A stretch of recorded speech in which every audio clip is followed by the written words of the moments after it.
안녕하세요.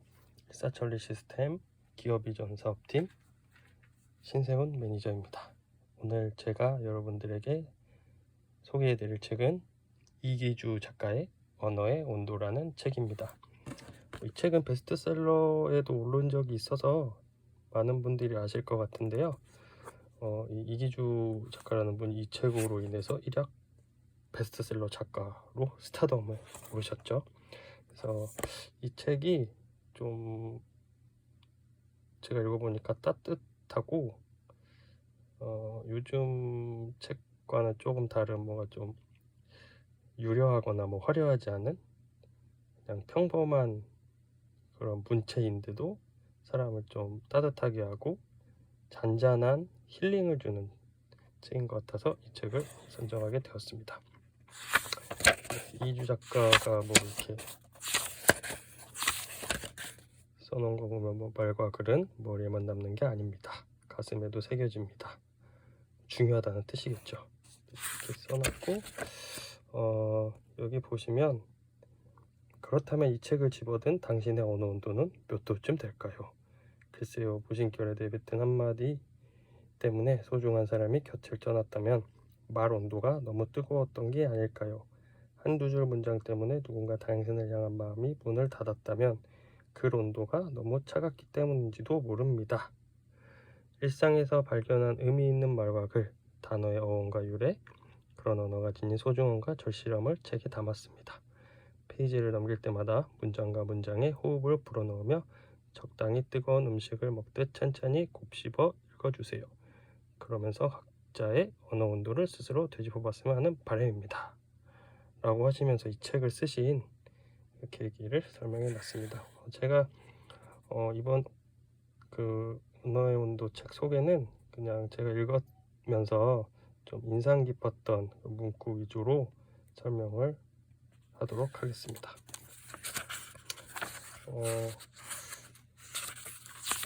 첫 글이었는데요.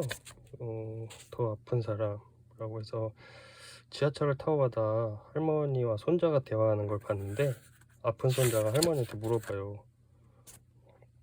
할머니가 아픈 손자한테 말을 해요. 아직 열이 있네. 저녁 먹고 약 먹자. 이러니까 손자가 네 그럴게요. 그런데 할머니는 내가 아픈 걸 어떻게 그리 잘 알아요? 이렇게 물어봐요. 그랬더니 할머니가 그게 말이지 아픈 사람을 알아보는 건 더 아픈 사람이란다 라고 쓰면서 상처를 겪어본 사람은 안다. 그 상처의 깊이와 넓이와 끔찍함을 이렇게 써놓으셨습니다. 맞는 말 같아요. 그래서 좀 공감이 됐던 것 같고 다음으로는 이제 그 병원에서 의사가 그 환자를 환자라고 부르지 않았다고 해서 왜 그랬냐고 물어봤대요. 그랬더니 환자에서 환이 아플 환이잖아요. 자꾸 환자라고 하면 더 아파요. 게다가 할머니 할아버지 같은 호칭 싫어하는 분도 많아요. 그래서 은퇴 전 직함을 불러드리죠. 그러면 병마와 싸우려는 의지를 더 굳게 다지시는 것 같아요. 라고 또 말씀을 하셨습니다. 이런 건 참 괜찮은 그런 통찰력이 아닌가라는 생각을 해봤고 다음으로는 너무 완벽하면 안 된다라는 그런 글인데 돌이켜보니 지나치게 완벽을 기하는 과정에서 중심을 잃고 넘어지게 만든 대상이 셀 수 없이 많았던 것 같다. 틈은 중요하다. 어쩌면 채우고 배우는 일보다 더 중요한지 모르겠다. 다만 틈을 만드는 일이 어렵게 느껴지는 건 그때나 지금이나 매 한 가지다. 네, 이렇게 써놓으셨습니다. 그리고 다음으로는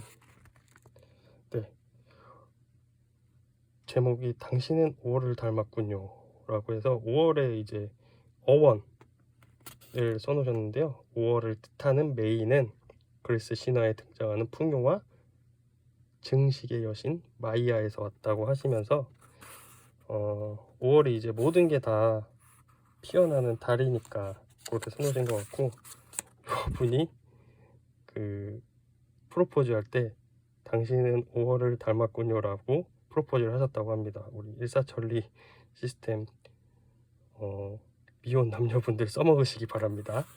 네, 그리고 다음으로는 미안함을 의미하는 쏘리는 아픈 상처라는 뜻을 지닌 소어에서 유래했다. 그래서일까 진심 어린 사과에는 널 아프게 해서 나도 아파라는 뉘앙스가 스며 있는 듯하다. 진짜 사과는 아픈 것이다. 네, 이렇게 또 써주셨네요. 사과하는 게 참 쉽지 않죠. 마음적으로나 육체적으로나. 그리고 그 타이어를 갈러 갔는데 이분이 그 타이어 가시는 그 분이 말씀하셨대요. 타이어만 봐도 운전자가 어떤 사람인지 알아요. 그랬더니 작가분이 정말요? 라고 물어봤더니 네, 타이어의 마모 상태에 따라 고객의 운전 습관이나 성향을 미루어 짐작하곤 해요. 라고 하시면서 마지막에 본질은 다른 것과 잘 섞이지 않는다. 쉽게 사라지지 않는다. 언젠가 의도하지 않은 순간에 엉뚱한 방식으로 드러나곤 한다. 이렇게 써놓으셨습니다. 저희 영업부 같은 경우는 특히 운전을 많이 하는데 타이어를 금방 교체하시는 분들은 어떤 분이신지 자기가 어떤 성격을 갖고 있는지 한번 유추해 볼 수 있지 않을까 생각을 해봅니다. 그리고 달력을 뜻하는 영어 단어 카렌다의 어원은 라틴어 칼렌다리움이다. 회계장부, 빚독촉 정도의 의미가 있다라고 합니다. 그러면서 이제 마지막이면은 한 해의 마지막에 반성하고 뭐 한 해를 돌아보기도 하잖아요. 그거에 대해서 써놓으셨는데 철저한 자기 반성은 피가 되고 살이 된다. 숙연한 자세로 과거를 되씹어 봄직하다. 하지만 지나친 자기 비하나 부정은 희망의 싹을 아예 잘라버리는 법. 한 해의 마지막 날을 비관주의로 물들일 필요는 없다고 본다. 이 정도면 애썼다고 잘 버텼다고 힘들 때도 있었지만 무너지지 않아 다행이라고. 그러면서 슬쩍 한 해를 음미하고 다가오는 새해를 내다보는 것도 그리 나쁘지 않으리라. 그러면서 자기 선배가 이런 말씀을 하셨대요. 인생은 너무 복잡하게 생각하지 마. 어찌 보면 간단해. 산타클로스를 믿다가 믿지 않다가 결국에는 본인이 산타 할아버지가 되는 거야. 그게 인생이야 라고 말씀을 하셨다고 이렇게 써놓으셨습니다. 네, 이제 지금까지 이렇게 뭐 간략하게 책에 대해서 소개를 해드렸는데요. 이런 뭐 글들 말고도 굉장히 따뜻하고 편안한 글들이 이 책에 많이 적혀져 있습니다. 그래서 볼 때도 편안하게 읽을 수 있고 그냥 책도 작아요. 그래서 한 손에 들고 다닐 수 있을 정도로 편안하게 만들어져 있어서 여러분들 뭐 출퇴근하실 때나 대중교통으로 아니면 뭐 시간 짬짬이 나실 때 읽기 굉장히 좋은 책이었던 것 같습니다. 그리고 뭐 요즘 좀 힘들거나 위로나 이런 걸 얻고 싶으신 분들이 있다면 이 언어의 온도라는 책으로 힐링을 해보시는 것도 굉장히 좋으실 거라 생각합니다. 네, 오늘 저의 책 소개는 이걸로 마치도록 하겠습니다. 들어주셔서 감사합니다.